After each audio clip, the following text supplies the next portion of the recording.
Abra as palavras de Deus, conforme escreveu o evangelista Marcos. Hoje nós finalizaremos o capítulo de número 11.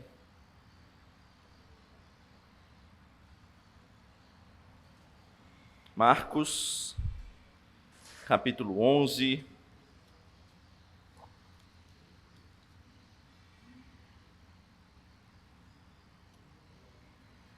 Os últimos versículos, a última perícope aí desse texto, desse capítulo, que se encontra nos versos 27 a 33.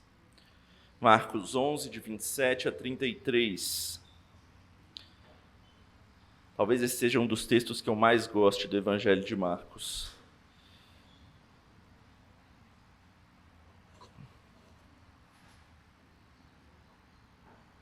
A sabedoria do Senhor Jesus nesse texto é impressionante. Então eu peço que você abra, acompanhe a leitura que eu farei do texto da palavra de Deus, Marcos 11, de 27 a 33. A palavra de Deus diz assim: Então regressaram para Jerusalém, e andando ele pelo templo, vieram ao seu encontro os principais sacerdotes, os escribas e os anciãos e lhe perguntaram: Com que autoridade fazes estas coisas? Ou quem te deu tal autoridade para as fazeres? Jesus lhes respondeu: Eu vos farei uma pergunta. Respondei-me, e eu vos direi com que autoridade faço estas coisas. O batismo de João era do céu ou dos homens? Respondei. E eles discorriam entre si: Se dissermos do céu, dirá: Então por que não acreditastes nele? Se porém dissermos dos homens, é de temer o povo, porque todos consideravam a João como profeta. Então responderam a Jesus: Não sabemos. E Jesus, por sua vez, lhes disse: Nem eu tampouco vos digo com que autoridade faço estas coisas. Até aí a palavra de Deus. Vamos orar. Querido Deus, obrigado, Pai, pela Tua palavra. Obrigado, ó Deus, pela sabedoria infinita do Senhor Jesus. Na verdade, Ele é a própria sabedoria encarnada. E nós temos tanto a aprender com Ele e com as histórias aqui dele na Sua palavra.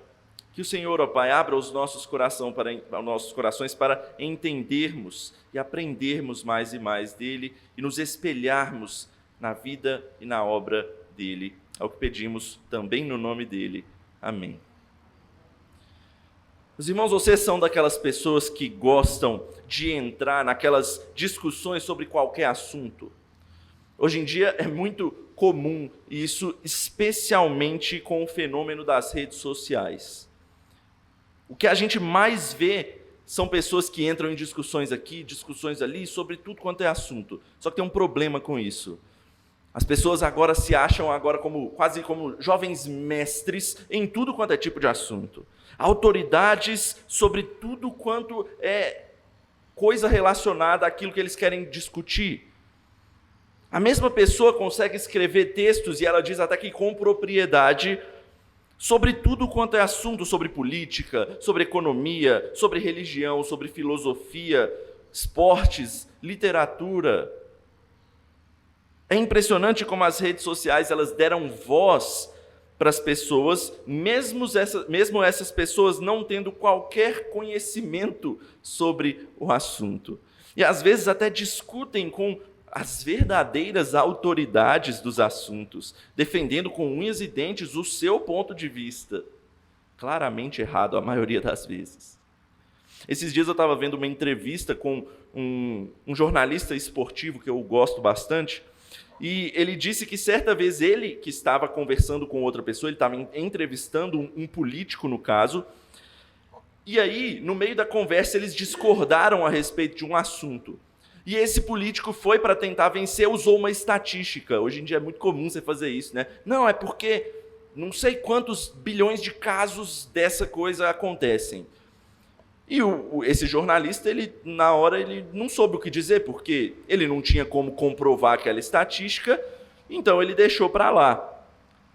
Só que quando acabou a entrevista, ele voltou e tudo mais, ele falou, deixa eu dar uma olhada, uma pesquisada nessa estatística que esse político utilizou.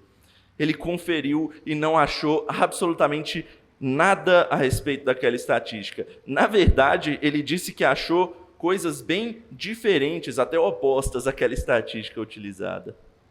Ou seja, não basta as pessoas não terem conhecimentos no assunto, mas para mostrar que tem autoridade para falar, vale até a pena mentir para ganhar no grito. Só para sair ganhando. E o pior, na minha opinião, não é nem a voz de autoridade que as redes sociais dão hoje em dia, proporcionam para as pessoas. O pior é saber que cada vez mais as falsas autoridades têm ganhado mais e mais seguidores. Hoje a gente vai ver um caso desses de questionamento de autoridade. O texto de hoje mostra que a maior das autoridades abaixo do céu, sobre a terra, em todo o universo, Jesus Cristo está sendo questionado. A autoridade de Jesus Cristo está sendo questionada nesse texto. Mas o impressionante é a resposta de Jesus, fulminante simplesmente sobre os seus questionamentos. E assim ele vai mostrar a sua verdadeira autoridade nesse texto. O que a gente tem para aprender a respeito da autoridade de Jesus? O que isso nos ensina? É basicamente isso que a gente vai investigar nesse texto aqui hoje. A autoridade de Jesus é divina e verdadeira e todos devem se calar diante dela. Basicamente, o que a gente tem que aprender nesse texto é isso. A autoridade de Jesus, ela é divina, é verdadeira e todo o mundo deve se calar e se dobrar diante dela. A gente vai ver isso em duas partes. Primeiro, vamos começar falando sobre a autoridade de Jesus, ela está acima de qualquer liderança nesse mundo. A autoridade de Jesus, ela está acima de qualquer liderança nesse mundo. E eu creio que você já deve ter percebido que eu já usei a palavra autoridade várias vezes aqui, que ela é a palavra-chave desse texto que a gente leu hoje. Tudo está rondando em torno desse tema da autoridade. Mas por quê que é o tema-chave desse texto? Se você dar uma olhada rápida aí na sua Bíblia e voltar um pouquinho nos textos anteriores, você vai ver que Jesus, ele acabou de fazer uma coisa. Ele acabou de fazer o quê? A purificação do templo. Lembra que ele entrou em Jerusalém, e logo depois de ele entrar em Jerusalém, ele foi para o templo, e no templo ele viu uma coisa horrível. Vendedores, compradores, aquele lugar transformado em quase uma feira comercial, baseado às custas ali da fé, da vida espiritual das pessoas, ao invés, como Jesus diz, de ser um local de oração, um local de adoração. O templo era local para isso. E Jesus, ele faz então o quê? Ele expulsa ali aqueles vendedores, os compradores, ele derruba as mesas dos cambistas, aquelas pessoas que trocavam dinheiro, e faz duras e iradas críticas ao comportamento daquelas pessoas. Então imagine você, como é que os líderes ali, religiosos, judeus, viram essas coisas acontecerem. Aquelas pessoas que atuavam no templo, os sacerdotes, os mestres da lei que ensinavam ali, como é que eles ficaram? Deve ter sido a reação deles? A gente teve uma ideia, que eles ficaram indignados e até começaram a tramar a morte de Jesus. Como diz ali o versículo 18, se você ver do capítulo 11.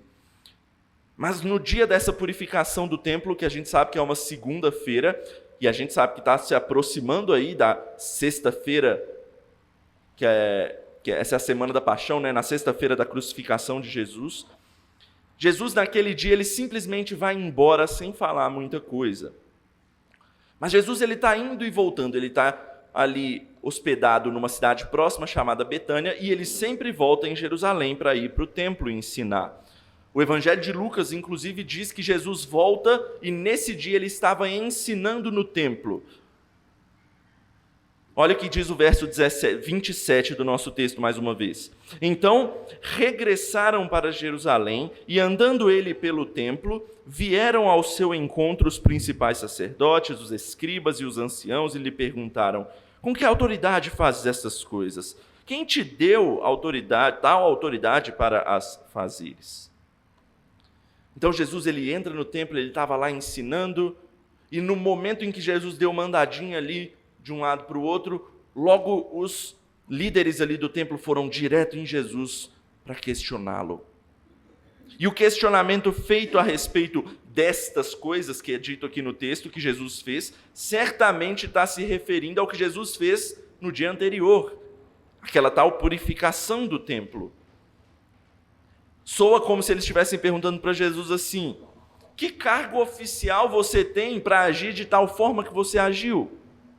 Quem foi o oficial que te deu esse direito, então? Qual foi o sacerdote que pediu para você fazer isso? Ou então o mestre da lei?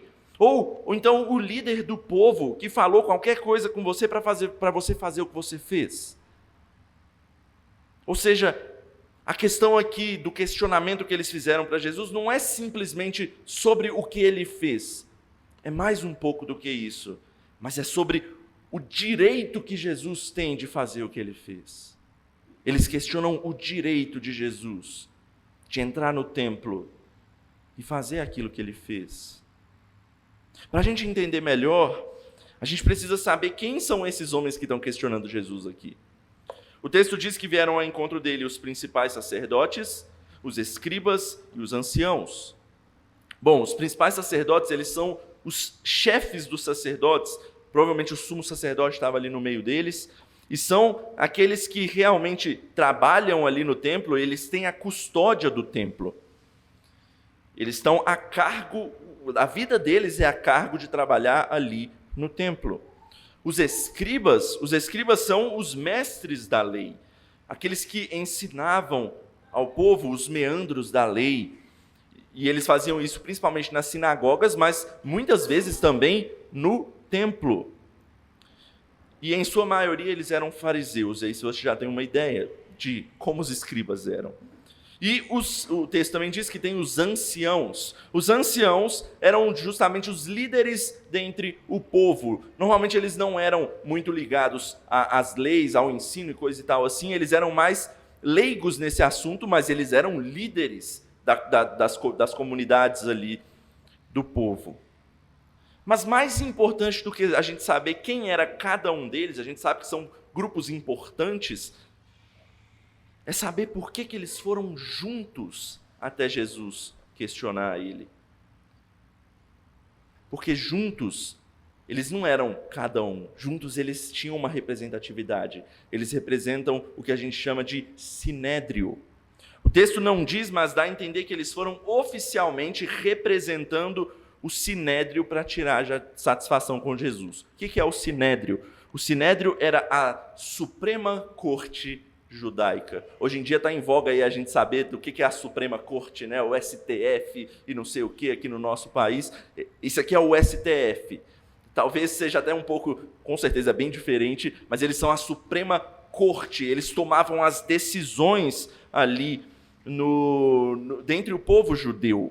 Eles decidiam a respeito das questões da lei judaica, eles decidiam questões administrativas e até criminais, menos casos de pena de morte. Isso precisava passar pelo governo romano, tá? Que o governo romano cuidava de tudo, né? Era Roma que dominava tudo. Mas normalmente Roma se rebaixava ali a aceitar o que o próprio Sinédrio dizia até nesses casos. Ou seja, eles eram os líderes dos líderes. Eles mandavam.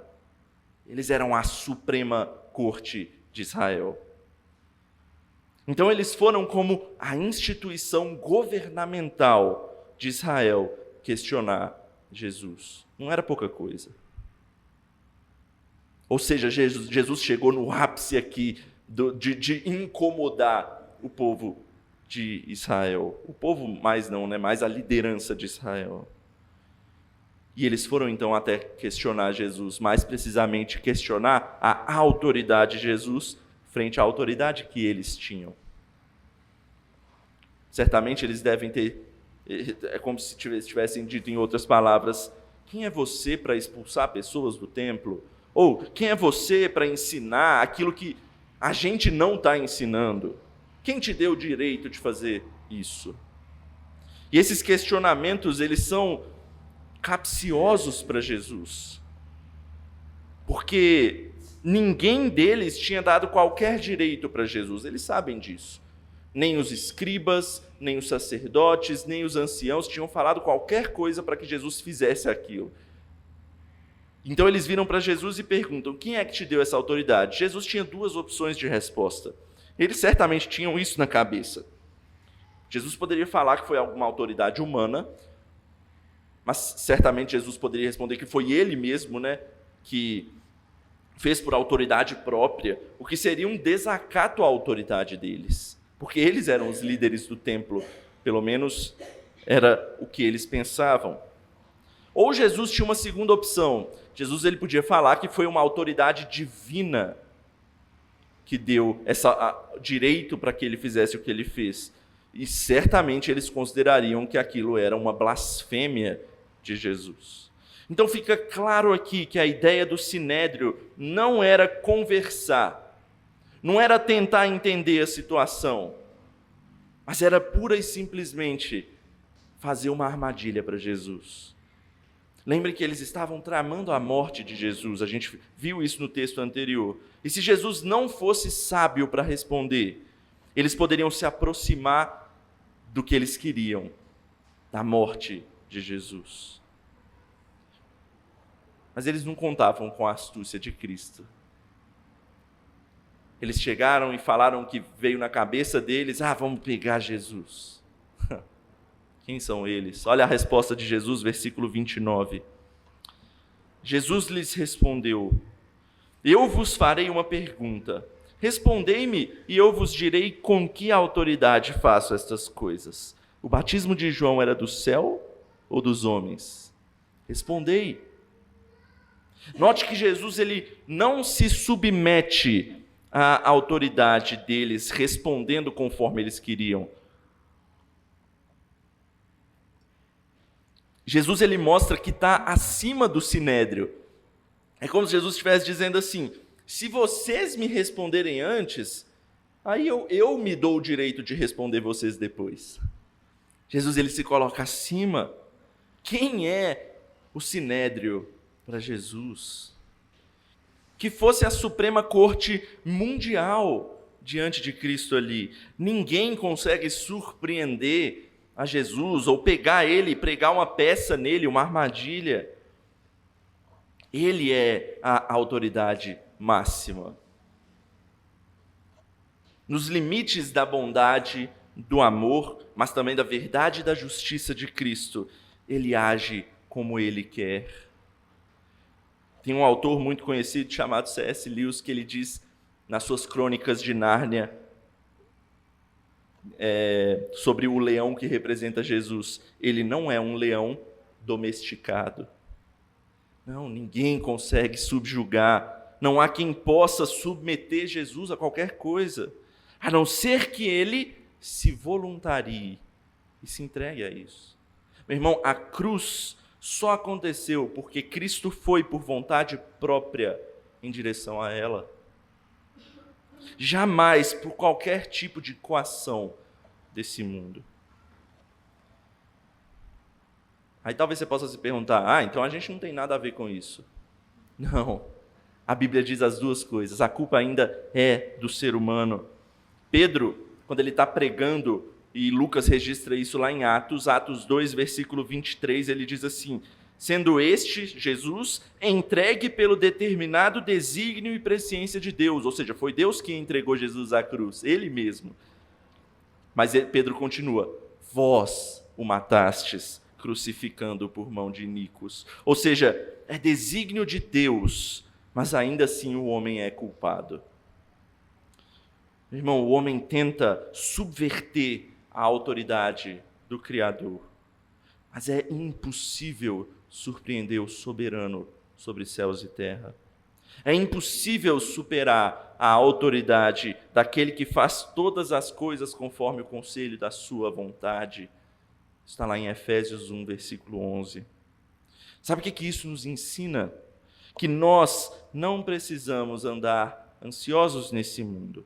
Se nós andamos ao lado do soberano sobre céus e terra, isso tem que ser motivo de confiança para nós. Eu já abordei esse tema no texto anterior, mas tem algo mais para a gente lembrar que a gente aprende nesse texto aqui. É que os governos desse mundo, sejam seculares, sejam religiosos, sejam o que for, eles são todos falíveis. Todos eles devem se submeter à autoridade de Cristo, o único governo infalível, a autoridade máxima. Essa semana, para voltar a falar do STF aí, né? A gente teve um momento talvez marcante aí para muitos evangélicos, com a notícia de que um novo membro do STF agora, ele é um evangélico. Ele, inclusive, é um pastor da Igreja Presbiteriana, o reverendo André Mendonça. Ele foi aprovado a ser um novo ministro do Supremo Tribunal Federal. Ele é um servo de Deus. É bom saber disso, que homens que se submetem à vontade de Deus estão agindo aí no governo desse mundo, em cargos importantes aí do governo do nosso país. Mas, meu irmão, você precisa saber de uma coisa. Guarde bem isso. Não é porque ele é cristão que ele deixa de ser falível. Isso é muito importante. Porque tem muita gente que deposita a sua esperança nesses homens que assumem cargos importantes no governo. Não, meu irmão, todos eles são falíveis. Qualquer governo desse mundo, seja qual for, ele pode até ser composto dos mais nobres cristãos que esse mundo já viu. Eles não têm poder de redenção ou salvação. Eles não têm a autoridade máxima, porque essa só Deus possui. Só Cristo é a autoridade suficiente e necessária para que esse mundo seja salvo, para que a gente possa depositar a nossa esperança. Jamais procure redenção em algo ou alguém nesse mundo. Mas o outro lado é importante ser dito também. E quando os governos são maus, corruptos, quando eles são de não cristãos, especificamente é visível que não são, a gente deve se desesperar? Não, meu irmão. Romanos capítulo 13, versículo 1 diz assim: não há autoridade que não proceda de Deus, e as autoridades que existem foram por Ele instituídas. Deus continua soberano sobre líderes corruptos, sobre líderes não cristãos e tudo mais, porque Ele é e sempre será a autoridade máxima. É a Ele que a gente deve se submeter, meu irmão. É a Cristo. E eu não estou querendo dizer com isso que a gente tem que rejeitar as demais autoridades desse mundo. Não, o próprio texto de Romanos que eu li agora, ele continua e ele diz que as autoridades instituídas por Deus precisam ser respeitadas. Elas são dignas de respeito, porque foi Deus que colocou elas lá. Mas devemos sempre nos lembrar, e esse é o meu ponto aqui, que é Deus quem é a autoridade maior. É a Ele que a gente deve submissão completa. Não a nenhuma outra, especialmente se estiver distante de Deus. E é isso que o mundo quer, meu irmão, separar as coisas. O mundo diz para a gente assim: Deus tem que ser autoridade para você lá na igreja, aqui fora não. Aqui fora ele não tem lugar, você segue ele lá no meio do seu povo, da sua igreja. Não, meu irmão, não é assim que a gente tem que ver as coisas. Jamais acredite em tal coisa como essa. Deus é nossa autoridade aonde quer que a gente esteja, no trabalho, na família, na igreja. Como é que a gente faz então para se submeter a Ele? Nos submetendo à sua palavra, aquilo que Ele nos ensina na sua palavra. Não adianta nada a gente dizer que ama, que segue a Cristo, que depende de Deus e tudo mais, se a gente despreza a autoridade do que Ele fala na sua palavra. Jesus diz assim lá em João capítulo 14, versículo 23, se alguém me ama, esse guardará a minha palavra. E isso em qualquer âmbito da nossa vida. Se a lei do nosso país diz algo que é certo e a Bíblia diz que é errado, a gente segue a Bíblia. Se a ciência, que está em alta hoje, né? Hoje a palavra final é da ciência. Se a ciência diz que algo é certo e a Bíblia diz que não, a gente se submete à Bíblia. Ela é a autoridade máxima, ela é a palavra do Deus Supremo. Essa era a primeira coisa que esse texto tinha para nos ensinar aqui. A autoridade de Jesus e de sua palavra está acima de toda e qualquer outra autoridade. Não há líder nesse mundo que consiga estar acima de Cristo. A próxima parte do texto vai explorar isso ainda um pouco mais. E essa é a segunda coisa que a gente precisa ver. O nosso último ponto, são só duas coisas que a gente vai aprender nesse texto. Primeiro, a gente acabou de ver que Jesus, ele é a autoridade acima de qualquer outra autoridade. Mas em segundo lugar, a gente vai ver que a autoridade de Jesus cala o mundo com a sua verdade. A gente vai ver que a autoridade de Jesus cala o mundo com a sua verdade. Vamos ver de novo o texto a partir do versículo 30. Mais uma vez.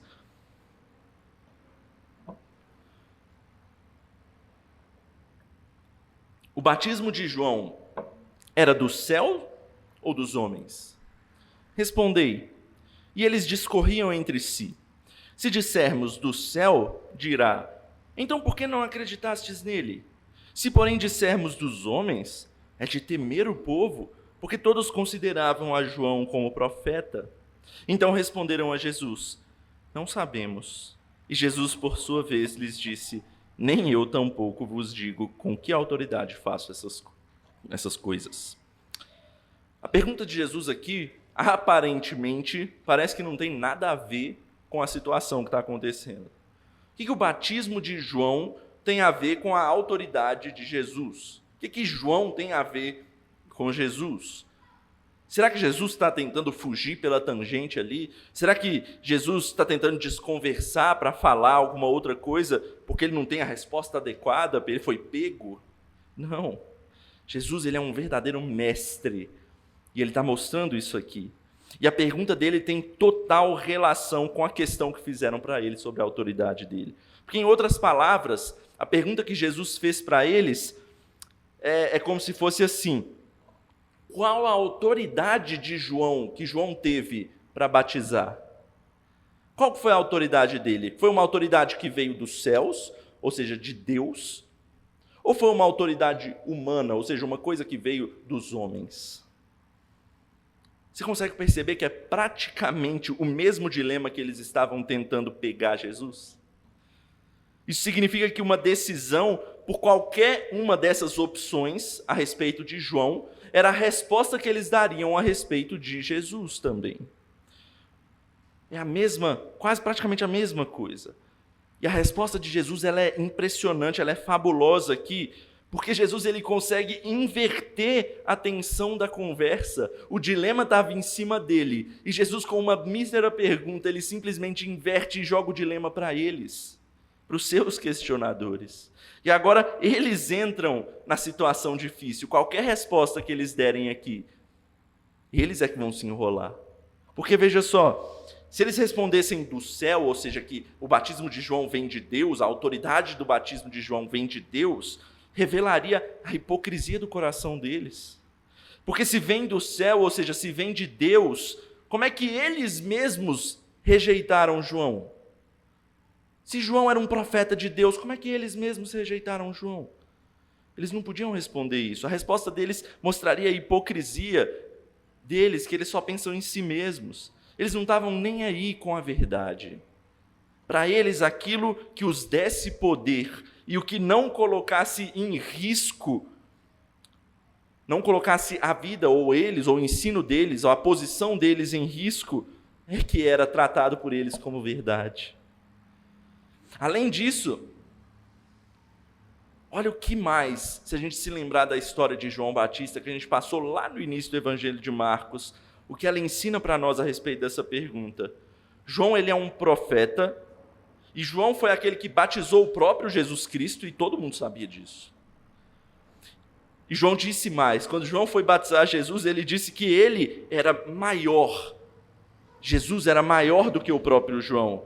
E ele disse mais, ele atribuiu o título de Messias a Jesus quando ele disse que Jesus era aquele que seria o cordeiro que tiraria o pecado do mundo. Foi João Batista que disse isso de Jesus. E ainda mais, no batismo de Jesus, os céus se abriram. Você lembra disso? E uma voz, então, falou a Jesus, conferindo ali a autoridade de Jesus. O que aquela voz disse? Esse é meu filho amado em quem me comprazo. A autoridade de Jesus, ela vem de Deus, mas mais do que vem de Deus, ele é o próprio Filho de Deus. Então, se esses líderes dessem a resposta que a autoridade para batizar de João vinha do céu, era a mesma coisa que eles dizerem que a autoridade de Jesus vinha de Deus. Ou seja, Jesus ele tinha toda a autoridade para fazer o que fez no templo.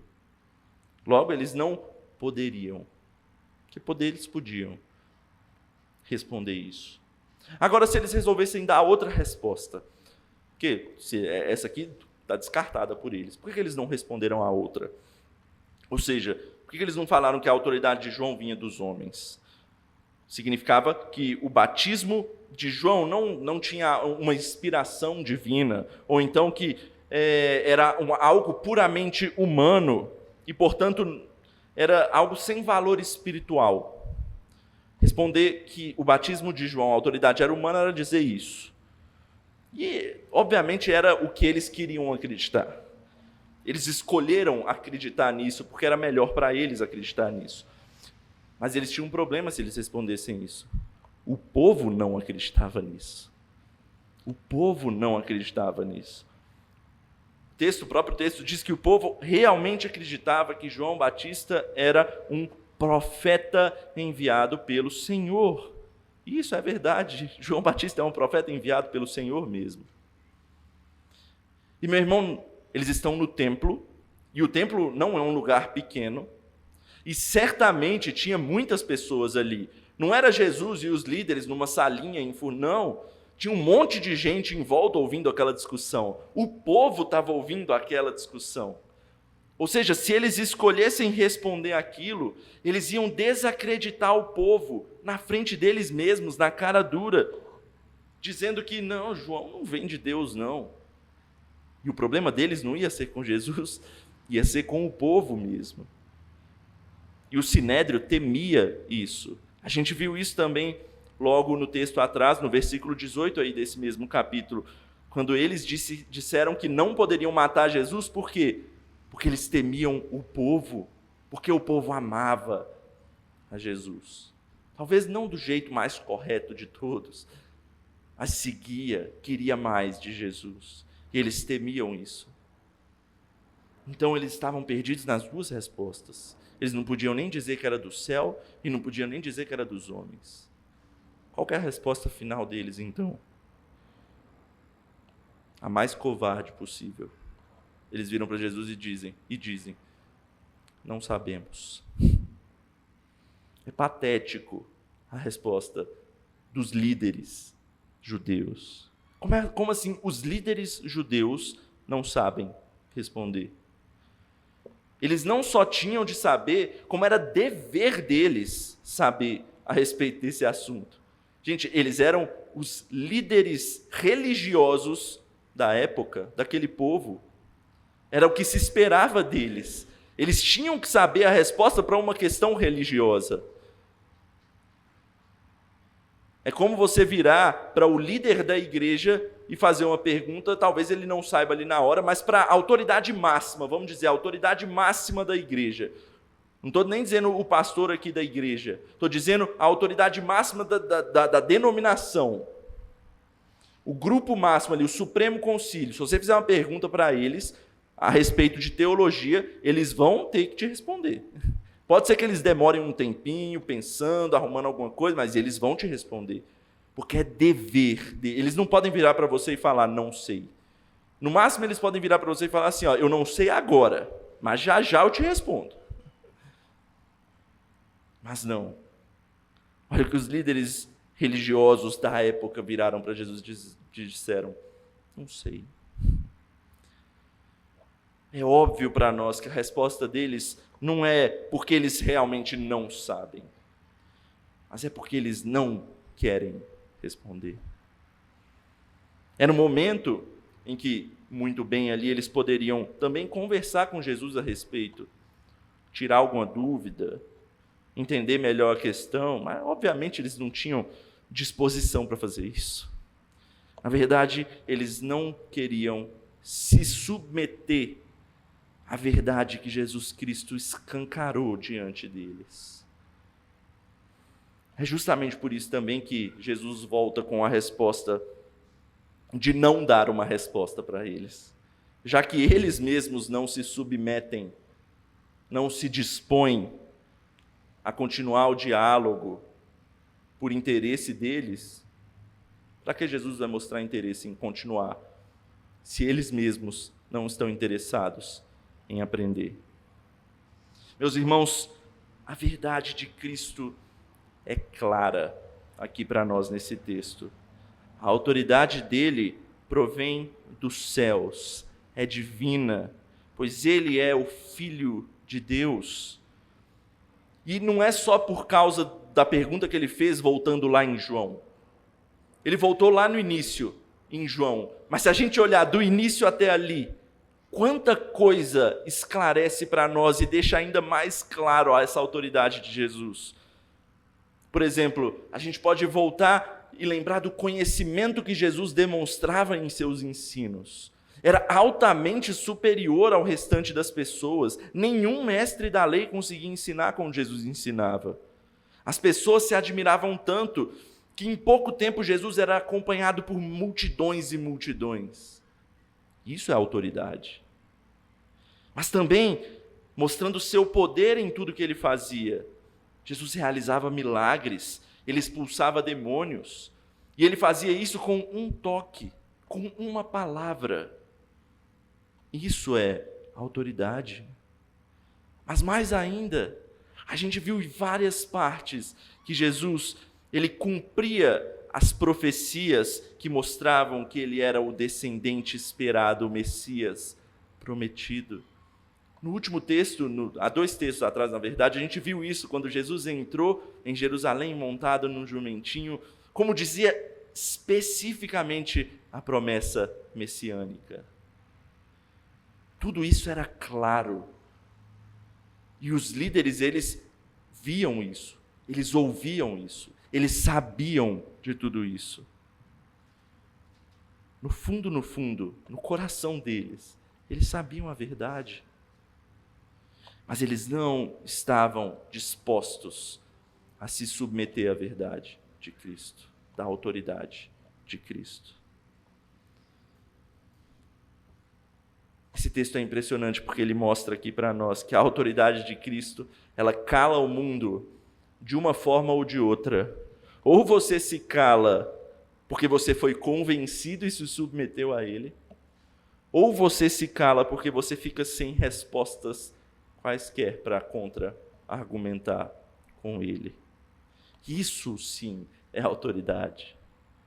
E sabe por que é que isso é importante para nós, servos de Cristo? Porque isso pode nos dar a certeza de que o mundo jamais vai poder subjugar a palavra de Deus. Jamais qualquer um vai poder questionar a palavra de Deus e colocar ela abaixo como se ela fosse um erro. Jamais isso pode acontecer. O mundo pode usar a ciência, a sociologia tão usada hoje em dia, filosofia, o que for. Nada disso pode subjugar a palavra de Deus.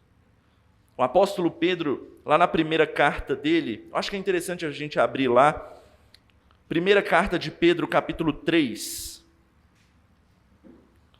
versículo 14. Abra sua Bíblia ali. 1 Pedro 3, versículo 14.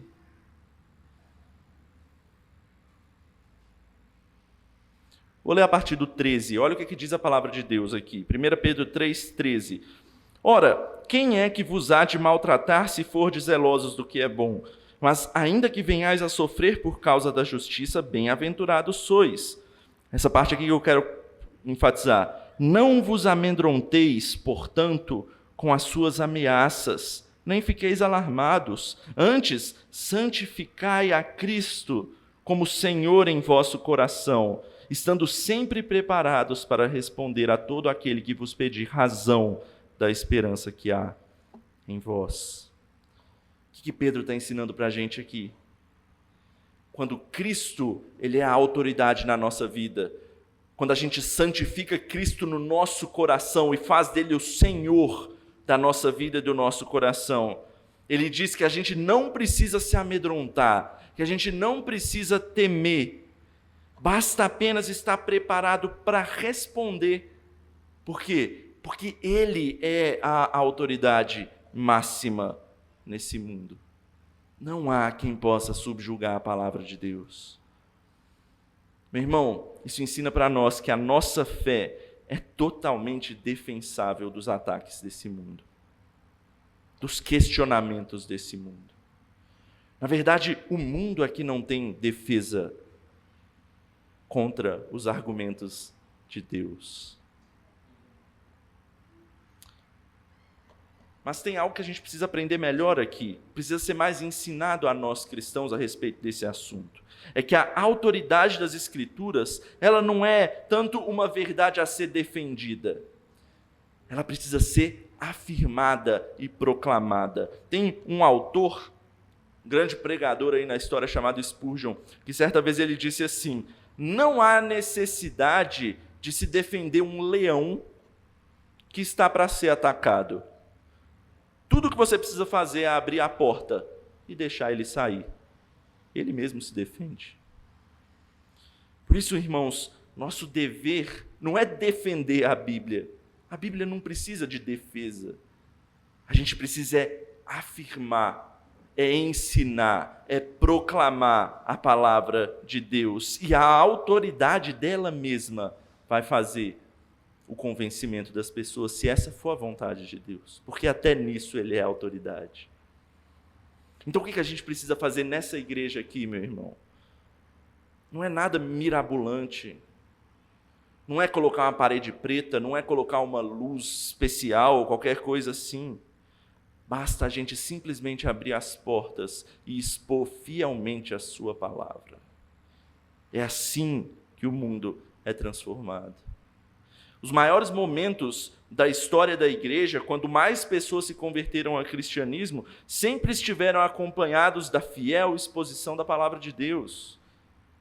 As grandes conversões da própria Bíblia, onde multidões se converteram, cidades foram transformadas, ocorreram mediante pregação fiel da palavra.